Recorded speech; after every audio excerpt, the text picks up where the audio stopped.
It is absolutely not news when President Trump plays golf. It is when he admits it. That's what the president did this morning. He tweeted that he'd be teeing off with pro golfers Tiger Woods and Dustin Johnson at his club in Jupiter, Florida. We're going to have to take him at his word because the White House press pool had no access to the president during the golf outing, although some members of his club did take videos and pictures of the president. For more on putting and politics, I'm joined by host and managing editor of News One Now, Roland Martin. Roland, happy Thanksgiving. I hope it was good for you. Great to see you. It's always great family day for me on this time of the year. All right, we have seen evidence of the president golfing several times in recent months. He and the White House never actually acknowledged doing that. Why now? Is it got something to do with the fact that he's playing with Tiger Woods? No, it has to do with the fact that he's trying to sell his golf course. That's what he's doing. This man has done nothing but try to sell as much as he can. Maybe since he figures he's playing with Tiger Woods, he might as well call it Black Friday. The bottom line is this here. Donald Trump is about using the White House to promote his business interests. That's why he keeps going to his hotels, why he keeps touting all of his businesses, and that's what this is all about. And so it doesn't matter. It's about work. Plus, this is also the same guy who lied to the American people, who said, oh, I'm just going to be so busy. I'm not going to have time for golf. Right. All he has had time to do is play golf as president. The president has also had time to continue his feud with the NFL. He tweeted this morning, as you probably saw, "Can you believe that the disrespect for our country, our flag, our anthem continues without penalty to the players? The commissioner has lost control of the hemorrhaging league." And I find this last line very interesting, Roland. Players are the boss. So taunting the owners and the commissioner about the players being the boss. This appears to be in response to one of the New York Giants kneeling during the national anthem before last night's game. Talk to me about this. What's the end game in this Donald Trump continued unprovoked set of tweets about NFL players?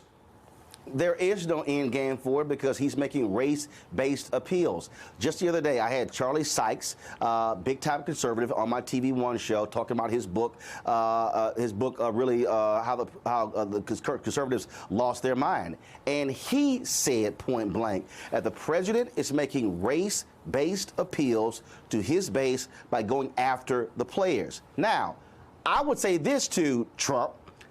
When are you going to tweet about the 15 people in Chicago who were released, exonerated because of corrupt cops in Chicago?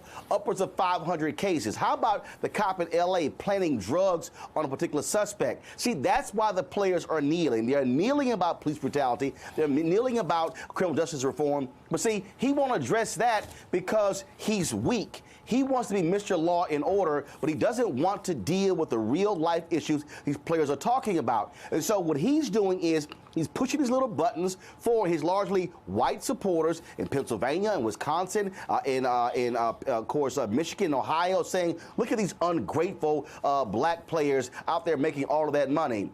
They care about the issues of police brutality. He doesn't, and it's abundantly clear. What is this all doing to his legislative agenda? Because if he wants to be powerful and he wants to be able to prove that he's done stuff, he could pass some legislation, get some key stuff done that you can point to in a midterm election or in a re-election.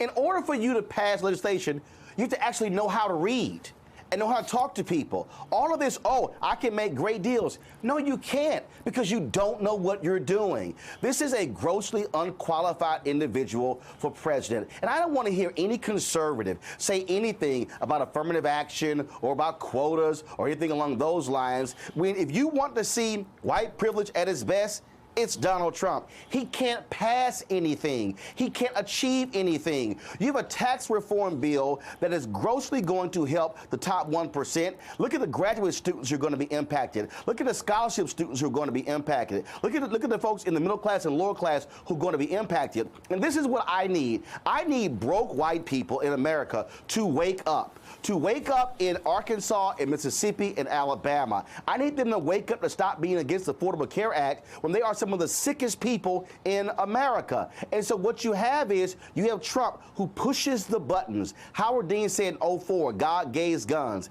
In 2017, it's about illegal immigration. It's about players and the flag. And while these people are going, yay, that's right, Trump is our guy, they're the ones getting screwed. And I'm going, y'all might want to wake up, but hashtag, we tried to tell you. Roland Martin, as always, brings the funk to me. You have yourself a great Thanksgiving weekend. Thanks for spending some of it with me. Well, I'm going to make my tea time. I'm not president, so I can do that.